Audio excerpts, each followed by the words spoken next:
What's up, everybody? Welcome to Podcast Now. I'm Alex, and in this video, I want to talk about Marvel's Spider-Man 2. This is one of the last games I'm doing in my So What's Going On series. I felt it'd be kind of fitting to almost end it or end it entirely on a gigantic game, and to kind of just talk about where I see this game in 2023. Now, I've actually talked about this with my friend Evan Falarka, right, on his channel, and great guy, great video as well. I want to talk specifically in this one about like when the marketing will start, and again, how I guess Spider-Man 2 is going to approach 2023, because it's going to be interesting, right? We all have it very high, I think, on our most anticipated lists. Maybe even by the time you see this video, my most anticipated list will be out. It's actually number 2 on my list, right behind Hogwarts Legacy. And that's honestly, I would say, a testament to how much we trust and how much we value Insomniac, right? Because in reality, we don't see it. We don't really know what Spider-Man 2 is going to look like, how it's going to play. I mean, yes, you can base a lot of it off of the first game, but has Spider-Man 2 shown us enough to like make Spider-Man 2 one of these most anticipated games? Not really. It's more of the trust in what they've done before, how good the first Spider-Man game was. But they have a lot to do, right? This year is theirs for the taking if they want it to be theirs for the taking, right?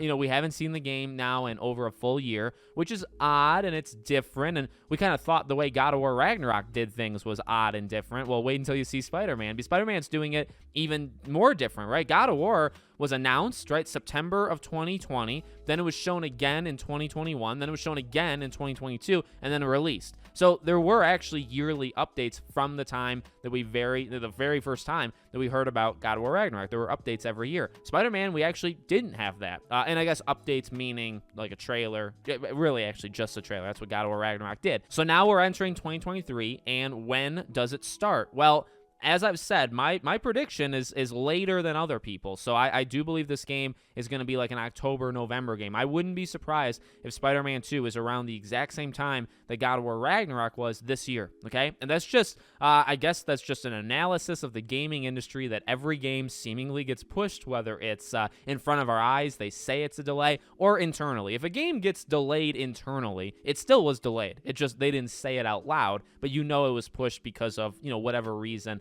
that we find out. So I do think, because basically every game under the sun has been pushed or will be pushed one day, I do think Spider-Man 2 comes out October, November. I don't, I do think they'll try to hit September, because I do think, I don't know how much they value the same time period that one thing did well, right? So you did Spider-Man, Marvel Spider-Man 2018. That was September. I don't know if you try to match it because of, it sold so well, maybe September is our golden month, but Miles wasn't September. So, maybe they value it, maybe they don't, but I do think October, November. So, I mean, with that being said, they could really start at any time. I mean, the first thing that we need, I think, is some sort of reintroduction to the game, so a new trailer. And I still hold strong, yet again, I've held strong in 2022 as well, and I was wrong, that there should be a PlayStation showcase. There should be some sort of big show. And I do think that would be the proper time to do a trailer for Spider-Man 2. But at its simplest term, here's how I think it's going to work. I think early on in the year, within the first couple months,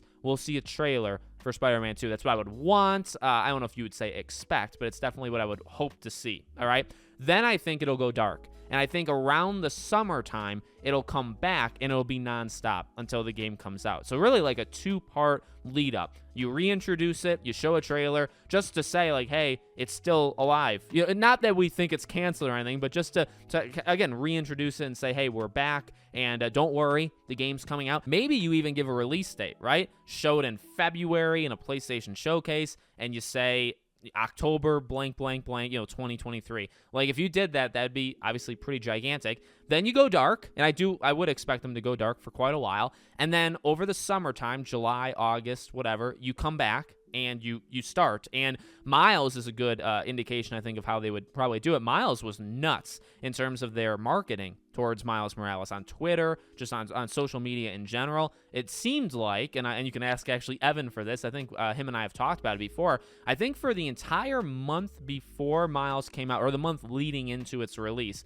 every day they did something, at least something on Twitter, in regards to Spider-Man. They went nuts, like absolutely. I don't think I've ever seen it before. And it really did feel like every day. I remember seeing Evan cover it every day, so I feel like it was every day. But I do feel like they could do that again for Spider-Man 2. You know, take a big break in the springtime, and then once the summer hits, you because it is Sony's big game, right? It's gonna sell. It's only on PS5, so it's gonna be like you need the PS5 now in order to play it. It's gonna sell the console. It's gonna sell copies of its own, right? And you're gonna want to put a lot towards it. It's also gonna be ideally your fall game. Like once Final Fantasy 16 comes out, and that's a question, right? Do you is there needing to be respect for these games? Do you have to respect Hogwarts Legacy? Do you have to respect, I know Hogwarts Legacy isn't, made by them, but the marketing kind of stuff. Do you respect them? Do you respect Final Fantasy 16, where you wait for that to come out first and then you really, really push Spider-Man? So in that case,